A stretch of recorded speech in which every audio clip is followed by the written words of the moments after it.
Hi. If you've been paying attention to the news, you know that things have changed a little bit in the last week and actually even over the last day relative to some of the restrictions coming out of the governor's office and out of the local offices related to the coronavirus pandemic.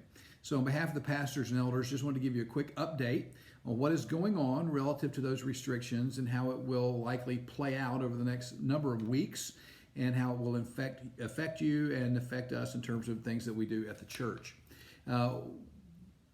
You probably know I think it was last Thursday, Governor Cooper extended the statewide stay-at-home order to last through 5 p.m. on May the 8th.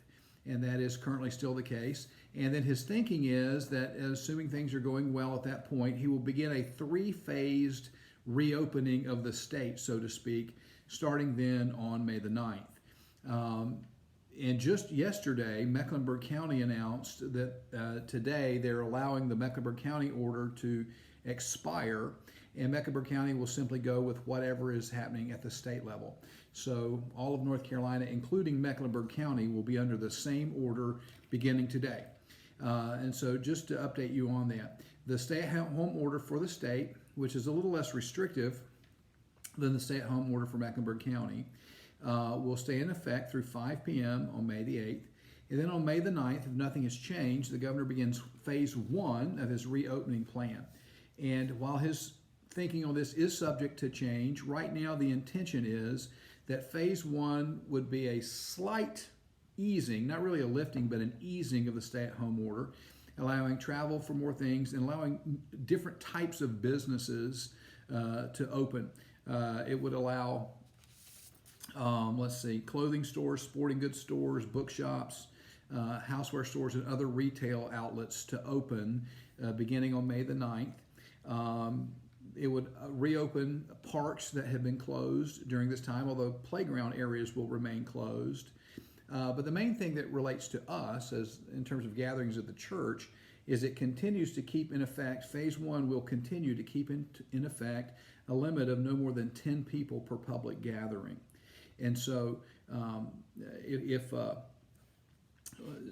that's supposed to last about 2 to 3 weeks. And so through May the 8th, we're under the current order.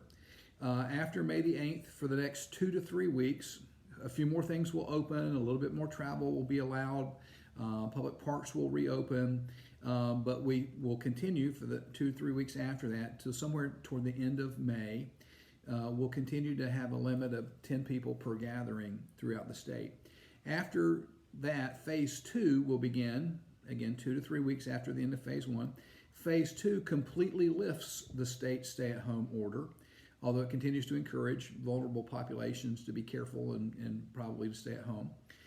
It allows at that point during phase 2, restaurants, bars, fitness centers, hairdressers, barbershops, things of that to reopen with some strictures in terms of how many people they can allow in and how close people can be and things of that nature.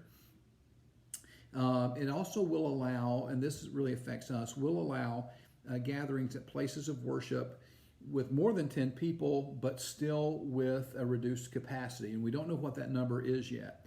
It may be 50 people, it may be 100 people.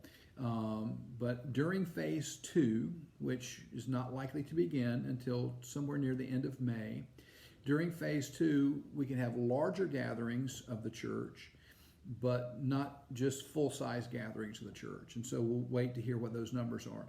And also during phase 2, public playgrounds will reopen. Phase 2 is expected to last anywhere from 4 to 6 weeks. So the anticipation is that would last quite possibly till the end of June, something like that. And then at the end of phase 2, phase 3 basically returns to some form of normal. Churches will be allowed to meet with whatever number of people. There again will be restrictions and requirements relative to cleaning and things of that nature.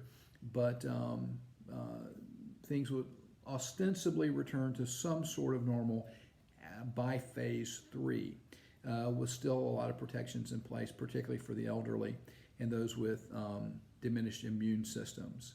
So what that means in terms of Sunday morning worship in particular is we're likely to continue full-on Sunday morning worship via YouTube for at least the next several weeks.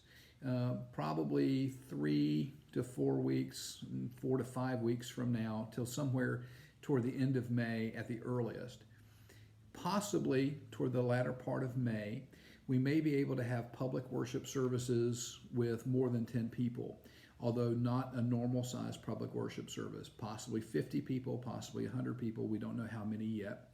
And we'll figure out how we want to go about doing that. We may have multiple services. We may, we'll just figure that out. We'll let you know what our thinking is. And then hopefully by sometime latter part of June, we should be able to return to public services the way they were before the close down occurred. If you have any questions at all, please don't hesitate to call the church or email the church, one of the pastors, the elders, or the church office.